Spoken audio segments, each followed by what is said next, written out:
asking the soul, only the soul in alam a'la, in the skies, in the heavens, asking the ruh of Sayyidina Imam al-Ghazali, what is your name? He replies, Muhammad bin Muhammad bin Muhammad. My name is Muhammad, my father's name is Muhammad, my grandfather's name is Muhammad. Sayyidina Musa Kalimullah ala nabiyyana alayhi salatu wassalam says, I asked you your name. I did not ask you your father's name. I didn't ask you your grandfather's name. Why did you give me such a lengthy reply? You have to be very specific when you deal with the Nabi of Allah. You must be you have to be very conscious, undivided attention, and just answer what you are questioned in the presence of a Prophet of Allah, and that is an Ulul Azm Prophet. Sahib Sharia, he is a Nabi and a Rasul of Allah subhanahu wa ta'ala. He is a Kaleem of Allah. Imam Ghazali replied, O respected Prophet of Allah, when Allah asked you, وَمَا تِلْكَ بِيَمِينِكَ يَا Musa?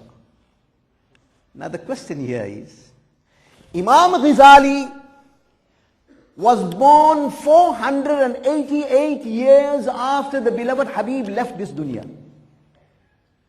488 years after the demise and wisal of the beloved Habib sallallahu alayhi wasallam, Imam Ghazali was born. But what the Nabi said,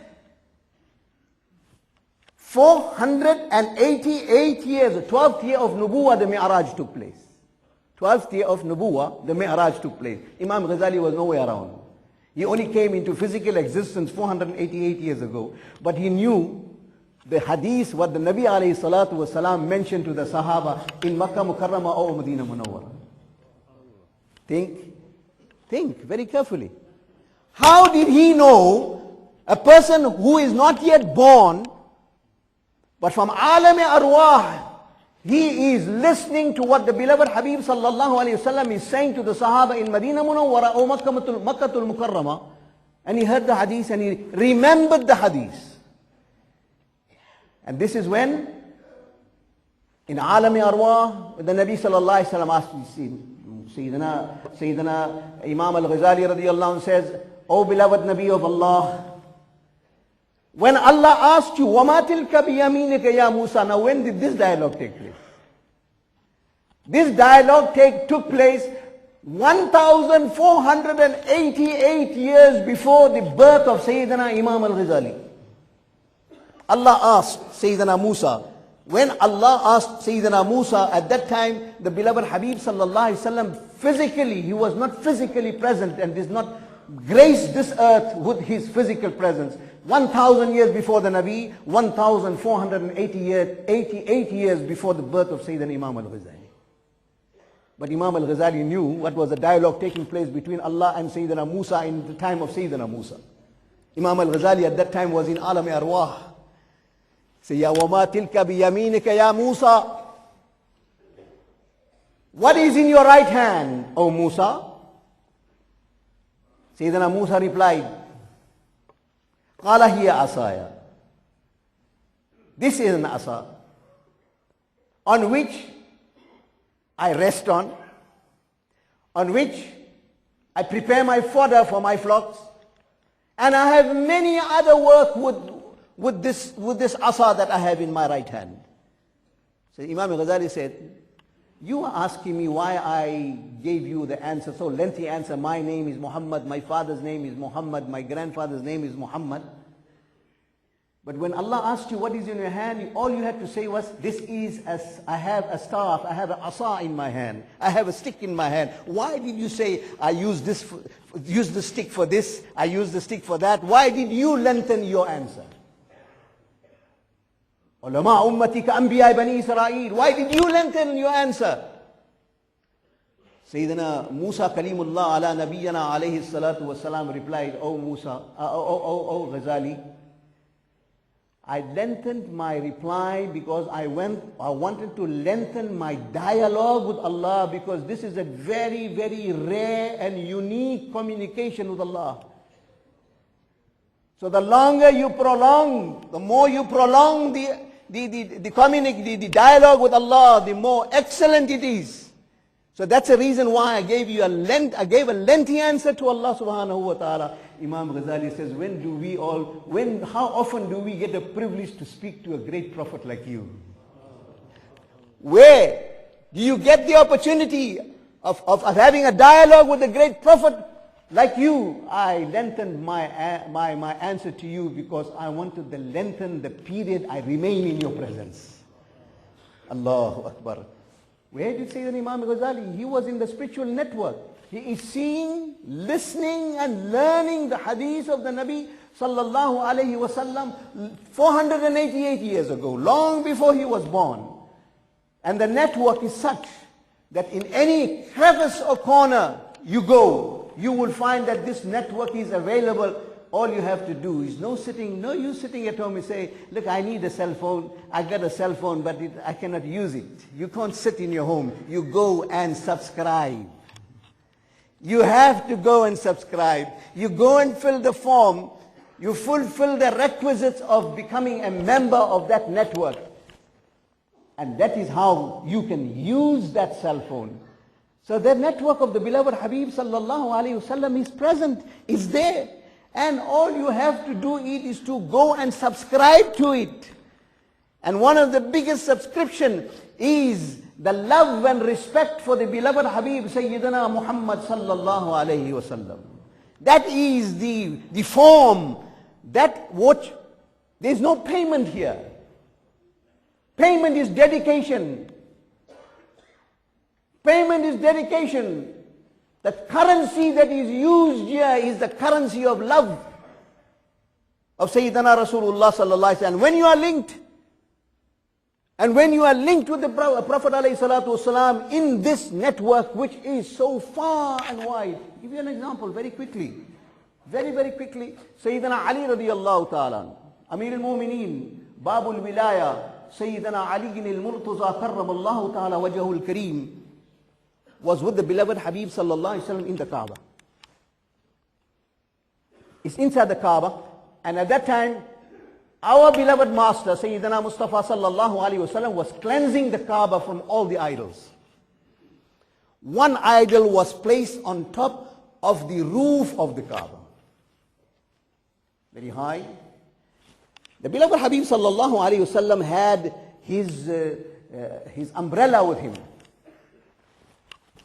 And he took the umbrella and drew this copper, it's made of copper, a copper idol. He drew it closer so it can be taken away. Then he said to Sayyidina Ali, "Oh Ali, climb on my shoulder. Qurban, Allahumma salli wa sallim wa barik alayhi. Climb on my shoulder, the shoulder on which relaxes the universe of Allah subhanahu wa ta'ala. Allahumma salli wa sallim wa barik alayhi." He says, Ali, come sit on my shoulder and pull down that idol that is on the roof. Sayyidina Ali, out of respect and honor, he said, Ya Rasulullah, this I can't do. I cannot sit on your shoulder. Ya Rasulullah, you climb on my shoulder and I will lift you up so that you can take it out. The beloved Habib sallallahu alayhi wasallam says, people today claim similarity to the beloved Habib sallallahu alayhi wasallam. He's human, we human. He slept, we slept. He ate, we ate. He walked, we walked. He spoke, we spoke.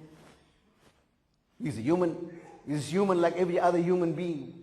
No. A Sahaba of the Nabi sallallahu alaihi wasallam never ever dared to claim any similarity to Sayyidina Rasulullah sallallahu alaihi wasallam. When Sayyidina Abu Bakr as-Siddiq radiyallahu ta'ala an became the Khalifa, the Nabi sallallahu alaihi wasallam mimbar was made with wood. 3 steps on the mimbar. The original mimbar of wood was made at 3 steps. The beloved Habib sallallahu alaihi wasallam sat on the 2nd step and gave his khutbah. When Sayyidina Amir al-Mu'minin Abu Bakr Siddiq radiyallahu anhu was elected as the righteous Khalifa of Islam, he did not sit on the 2nd step out of adab of the beloved Habib sallallahu alaihi wasallam. He sat on 1 step below that. So the nafs cannot try to deceive him and say that you are sitting in the place of the Nabi. So out of adab, he sat on one step lower. He passed away. Sayyidina Amir al-Mu'mineen Umar ibn al-Khattab radiyallahu ta'ala and became the righteous Khalifa. He looked at the mimbar when he was about to give his khutbah. He looked at the mimbar, he looked at the second step. He said, I cannot sit on the step of the Nabi sallallahu alaihi wasallam. He looked on the third step. He said, I cannot sit on the step of Afdalul Bashar Ba'd al-Anbiya, Sayyidina Amir al-Mu'mineen, Abu Bakr as-Siddiq radiyallahu an. People will think that I am claiming similarity to him. So he got up and he sat on the third step. He passed away.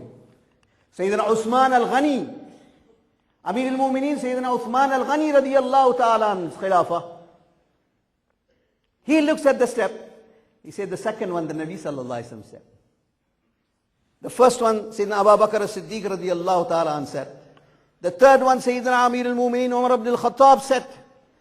They are all better than I am. Which step should I sit on? There is no fourth step where I can sit on. So what did Sayyidina Uthman al-Ghani do? He went and sat on the step of the beloved Nabi, Sayyidina Muhammad sallallahu alayhi wasallam. He says, there is a possibility to claim similarity with Sayyidina Abu Bakr as-Siddiq. He is not a prophet. There is a chance of claiming similarity to Sayyidina Umar al-Khattab radiyallahu ta'ala, and he is not a prophet. But there is no chance of claiming any similarity between yourself or any human with the beloved Habib Sayyidina Muhammad sallallahu alaihi wasallam. Therefore he sat on his step. That's the other. Come back to the point. Sayyidina Ali radiyallahu anh says, Ya Rasulullah, climb on my back, climb on my shoulder. The beloved Habib sallallahu alaihi wasallam said, Oh Ali, you will not be able to carry the burden of nubuwah. You cannot carry the burden of nubuwah, so you climb on my back, climb on my shoulder. Sayyidina Ali radiyallahu ta'ala then climbed on the shoulder of the Nabi sallallahu alaihi wasallam and lifted him. We're speaking about the spiritual network.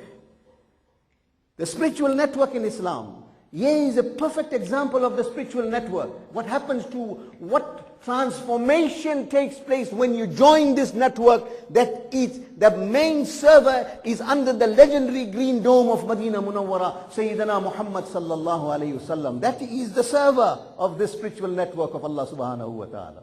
So Sayyidina Ali radiyallahu anh climbs on top and he looks up and Nabi sallallahu alayhi wasallam asked him, he is now linked. You like take a plug and put it in a plug point and put the power on, then you find the machine will work. We are trying to work the machine without even plugging ourselves to electricity. Yeah, he is plugged. He is sitting on the back of the Nabi sallallahu alayhi wa sallam. Nabi asked him, Oh Ali, how do you feel? How do you feel? He said, Ya Rasulullah, I feel that my head is touching the sky. Allahumma salli wa sallim wa barik. Ya Rasulullah, I feel my head is touching the sky. And one riwayah, another riwayah says, I feel that my head is touching the arsh of Allah subhanahu wa ta'ala. Such is the state of elevation when you touch the body of the Nabi sallallahu alaihi wasallam. Say, Ali, what do you see on the roof? Say, Ya Rasulullah, I see a copper idol. The beloved Habib sallallahu alaihi wasallam say, Ali, grab that copper idol, pull it. He stretches out his hand, doesn't reach. This is the most amazing part of this riwayah. He stretches his hand, can't reach. He tries again, he can't. He says, Ya Rasulullah, I cannot reach that idol. Say, Ali, if you can't reach it, blow towards it. Blow. Sayyidina Ali radiyallahu anhu blew towards the idol. As his breath reached that idol, it melted. Allahu Akbar. Allahu Ghani. His breath melted that idol. So because he asked me, how is this possible that the breath of a human melts an idol? So the question here arises, when Dajjal, Sahih Hadith al-Nabawi sallallahu alayhi wa sallam, when Dajjal will start his fitna in the Middle East, Sayyidina Isa ala nabiyyana alayhi salatu wassalam will go behind him, go for him, to kill him. It is stated that when the fragrance of the body or the